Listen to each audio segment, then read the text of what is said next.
El diseño industrial trabaja sobre objetos y sobre ideas. Los crea, los transforma, adapta su aspecto y sus funciones para que sean útiles, para hacerlos atractivos visualmente, para lograr un producto final innovador. Está presente en nuestros hogares, en nuestro trabajo, en nuestras calles. Es parte de nuestra vida, reflejo de nuestra identidad y motor de nuestro progreso.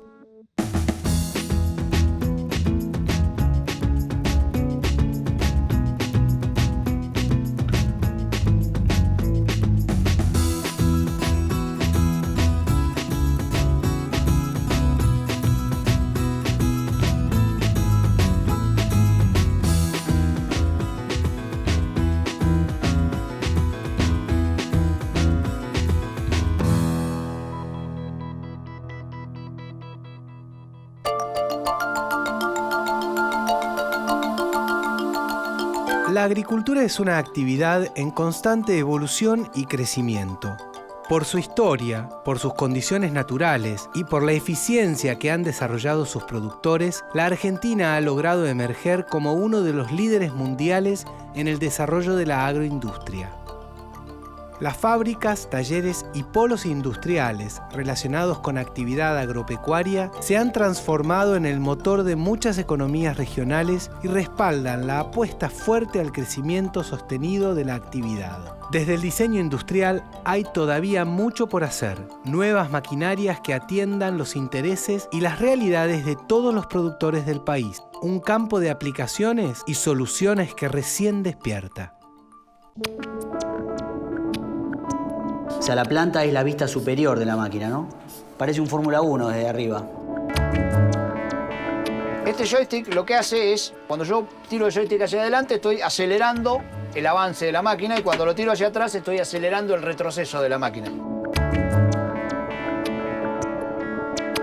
A primera vista, cuando vimos llegar la máquina, daba la sensación que parecía, hablando de película, parecía un Transformer la máquina. Ezequiel Castro, Javier Bertani y Vera Cade, tres jóvenes diseñadores industriales que se conocieron en la Facultad de Diseño de la Universidad de Buenos Aires, abrieron su estudio rodeados del cemento de la gran ciudad. Nunca se imaginaron que uno de sus primeros grandes logros profesionales vendría del campo. Un pulverizador es una máquina agrícola autopropulsada en este caso, quiere decir que tiene motor y se mueve por motus propio, ¿no? Hay una persona que la maneja y que tiene unos brazos extensibles que por medio de un tanque de producto, ¿no? Hay una solución química, eso por medio de una bomba hacia los brazos manda el producto que se pasa sobre el campo, sobre los cultivos, en el caso para protegerlo de plagas o de todo lo que sea, lo que ataque a los cultivos, ¿no? Ellos tenían ya desarrollado en gran parte la planta motriz, lo que es el chasis, la parte donde va el motor, del sistema de movimiento de ruedas y demás. Y nosotros venimos como a abarcar toda la parte que es visible de producto, ¿no? Todo lo que es la percepción de la máquina. Empezamos a jugar con líneas que tienen más que ver con la automotriz. O sea, estamos traspolando, llevando cosas que se hacen en lo automotriz al agro. Empezamos a darle coherencia al producto. El pedido del tanque fue un ítem muy importante, que es con lo que en un punto comenzamos a trabajar muy fuerte desde un principio. Se quería trabajar en una forma que cumpliera con un par de ítems muy importantes. En la parte posterior alojaba la cabina, envolvía la cabina de personal. Entonces, el usuario cuando va sentado mira hacia atrás, tiene un amplio abanico de recorrido, de visión, y además tenía que ver con la distribución de pesos de la máquina. Y empezamos a jugar formalmente con cómo lo íbamos a sostener al tanque, porque eso está a 2 metros de altura y son casi 4.000 litros amarreándose en el medio del campo. Se trabajó muy fuerte en ese componente y es un componente que en la máquina generó, digamos, mucha expectativa. O sea, vos lo veías y decías, mirá este tanque de casi 4.000 litros, mirá la forma que tiene, ¿no? O sea, es un tanque que no se hace generalmente en la Argentina. Desde esta búsqueda estética, ya pasábamos al diseño de los plásticos laterales que cubrían los tanques. Entonces buscábamos algo mucho más moderno que tuviera que ver con las motos, con lo que es KTM, BMW, con superficies muy puras, pero filosas, y donde hay entradas de aire, y jugábamos con darle un poco de velocidad a la máquina, ¿no? Cuando comenzamos a desarrollar la trompa, hicimos un relevamiento del estado actual. Era una trompa muy cuadrada, con planos muy definidos, muy recta. Entonces tratamos de darle un poco más de velocidad, de ablandarla un poco, de generar quizás fluidez, ¿no?, en la forma. Entonces, de esto que era lo que teníamos actualmente, o sea, de algo que era como muy definido entre planos, ¿no?, muy cuadrado, pasamos a líneas un poco más jugadas, digamos, ¿no? O sea, un poco más de filo.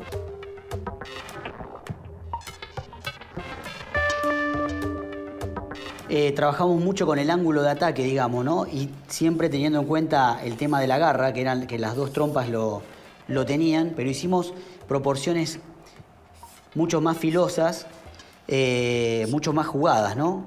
Por ejemplo, desde la planta mismo de la máquina. O sea, la planta es la vista superior de la máquina, ¿no? Este es el tanque de producto de solución, esta es la cabina, donde va la persona que la usa. Parece un Fórmula 1 desde arriba. Acá tenés la trompa, que se afina hacia el conductor. ¿Por qué? Porque el conductor acá, desde el centro, tiene que poder ver por encima de la trompa. Entonces siempre estás priorizando el ángulo de visión. Gabriel Badalasi es uno de los responsables de la firma Caimán. A partir de 2005, esta empresa de Las Parejas, en el corazón de la provincia de Santa Fe, incorporó ingenieros mecánicos para mejorar el funcionamiento de sus pulverizadoras. Más tarde, cuando decidieron mejorar el aspecto, se vincularon con el estudio BCK. La afinidad fue instantánea y esa sinergia dio nacimiento a un multipremiado modelo de pulverizadora, la SPH. Lo que queríamos hacer en ese momento era un producto de primera línea, algo mucho mejor diseñado, con curvas mucho más finas, como algo automotriz. Y bueno, y la SPH fue un poco tirar todo lo que teníamos y empezar de cero. El primer impacto que generó la máquina SPH fue que parecía una máquina importada. El estudio de diseñadores industriales y los titulares de la empresa de pulverizadoras estaban orgullosos de su criatura. Sin embargo, todavía debían someterla al juicio y la percepción más importante, la de los usuarios. Y cuando llegamos y la vemos, realmente quedamos impresionados. Admiramos el diseño y las características de toda la máquina, que se adaptaba a lo que realmente nosotros estábamos buscando. A simple vista parece futurista, ¿no? Hablando de película, parecía un Transformer la máquina, realmente, porque en relación a las máquinas actuales ha cambiado muchísimo lo que es el diseño. La imaginación de los usuarios y clientes puede llegar muy lejos cuando los profesionales logran transmitir sus fantasías a los diseños. Esa creatividad que nace generalmente en la infancia suele a veces representarse con dibujos que un día se corporizan y se vuelven realidad. Toda la vida dibujé desde muy chico y es algo que era de todos los días. Irme de vacaciones y en vez de estar en la playa estaba en la carpa dibujando en la mesa.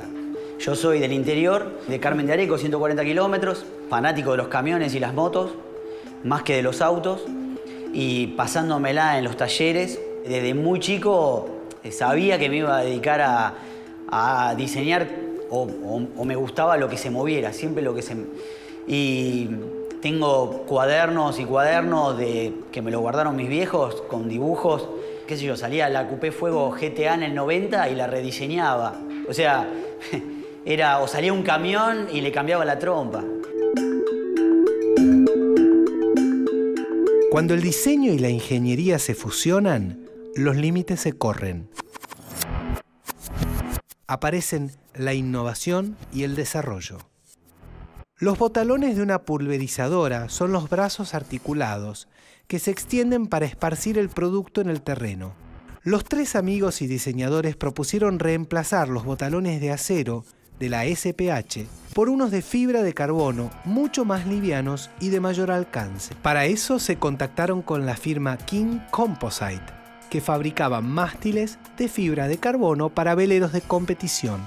Incorporaron un material que no se utilizaba en ese segmento y generaron un caso de innovación cruzada. Ezequiel me llama por teléfono y me dice, Gaby, dice, tenés que venir a verte esto porque no lo va a creer.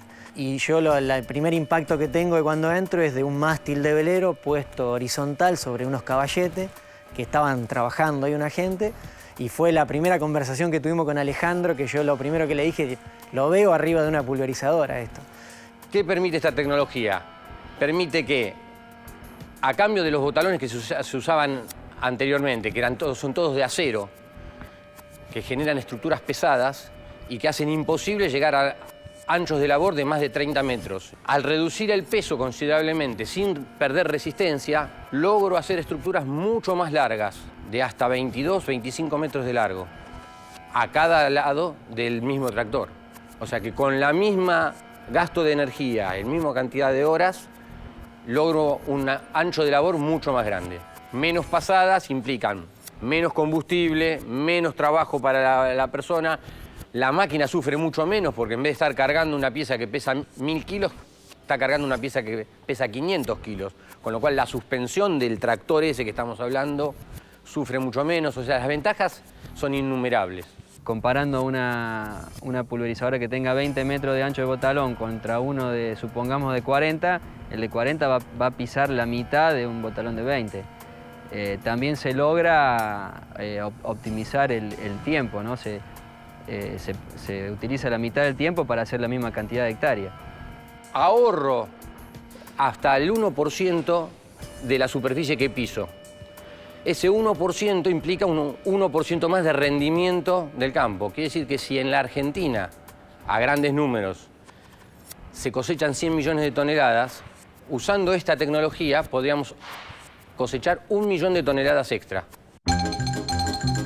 En 1926 estábamos muy lejos de cosechar las 100 millones de toneladas actuales. Pero a 135 kilómetros de la ciudad de Santa Fe se gestaba el primer gran paso de la actual explosión del Rinde. Por aquellos días, en la localidad de Sunchales, Alfredo Rotaña dirigía un taller con sus hermanos donde fabricaban una corta trilla, máquina que se utilizaba para separar el grano de la paja. Alfredo se propuso entonces mejorar las cosechadoras tiradas a caballo o con tractores, y para eso la rediseñó completamente y adoptó el motor de la corta trilla para impulsarla. Había inventado la primera cosechadora autopropulsada del mundo. El taller de Alfredo Rotaña y sus hermanos fue creciendo hasta convertirse en una importante planta fabril. Para 1929, cuando por fin logró la patente, ya tenía 5 pedidos de su revolucionario invento.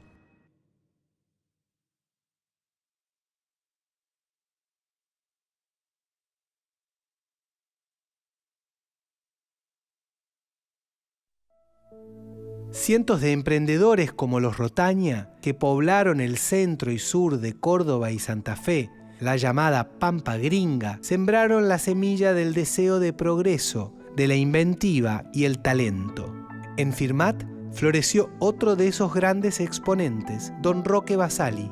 La fábrica de cosechadoras que fundó cumplió más de 70 años. El diseñador industrial Martino Lavarría es el encargado de desarrollo de la planta. Intenta honrar con su trabajo la memoria de aquel pionero y rescatar la experiencia y el oficio de los miles de operarios calificados que pueblan la región. En estos lugares del interior del país, en estos pueblos, está lleno de gente que sabe hacer cosas con sus manos.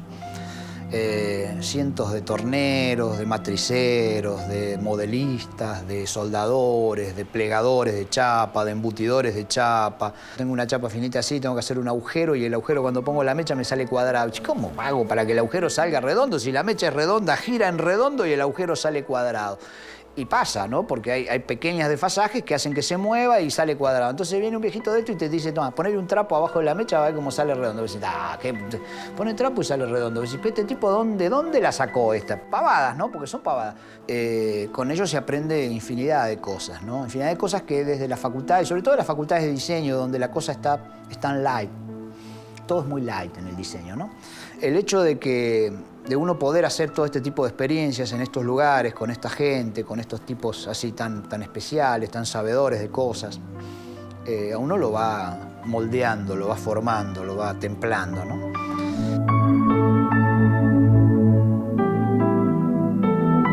Don Roque Basali vio lo que se venía, o sea, vio que la mecanización, vio que el campo argentino salía del caballo y empezaba a ir al tractor. Y él dijo, aparte del tractor, hay algo más que agregarle y ese algo más significa cosechar. Hoy, hasta el día de hoy, en el mundo, los equipos para cosechar maíz, el cabezal para cosechar maíz, que se usa en todas partes del mundo, proviene de un desarrollo de este señor. Como todos los emprendedores, ¿no? Combinaba en sí mismo un montón de funciones. Era un buen técnico, era un buen administrador, era un buen empresario, era un excelente comerciante. Todo eso junto en un mismo combo. De esos tipos no hay más.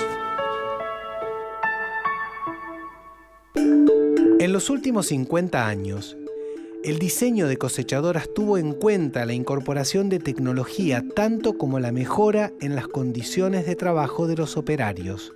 Esta es una vieja cosechadora de granos de la década del 60, una Basali Super. El operador que iba sentado ahí donde está el volante y el asiento, su cuerpo era como un sensor. Él recibía todos los estímulos que le daba la máquina, los ruidos, las vibraciones, los olores. Y al lado de él siempre iba algunas otras personas que iban llenando bolsas, porque esta máquina, como ustedes ven, no tiene un recipiente para guardar los granos, sino que se va llenando en bolsas.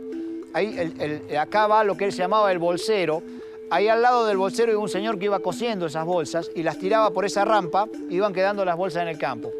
O sea, la máquina iba cosechando y iba dejando todo un reguero de bolsas que después se venía con un carro y se juntaba. O sea, esta máquina, si bien aligeraba mucho el proceso de cosecha, también implicaba que hubiera mucha mano de obra trabajando, porque había 3 personas arriba de la máquina, más los que iban juntando las bolsas en los carros y todo eso. Cuando estamos sentados en una cabina de una cosechadora de granos de alto porte, de producción nacional, cuando lo encerramos al operador en una cabina como esta, que tiene aire acondicionado, que está presurizada, que está aislada acústicamente y térmicamente, le sacamos todos los estímulos, lo dejamos sin estímulos. Entonces, de alguna manera le tenemos que devolver todos los estímulos de otra manera y se los devolvemos en forma de señales luminosas y de señales auditivas. Desde la información de lo que pasa con el motor, más la información de todos los órganos mecánicos de la máquina, más la información del rendimiento que la máquina va teniendo en la cosecha. Todo esto es hoy una cosechadora de granos y todo esto es hoy cualquier máquina agrícola moderna. O sea, la distancia que hay entre aquellas máquinas y hoy y estas de hoy parece gigantesca, ¿no?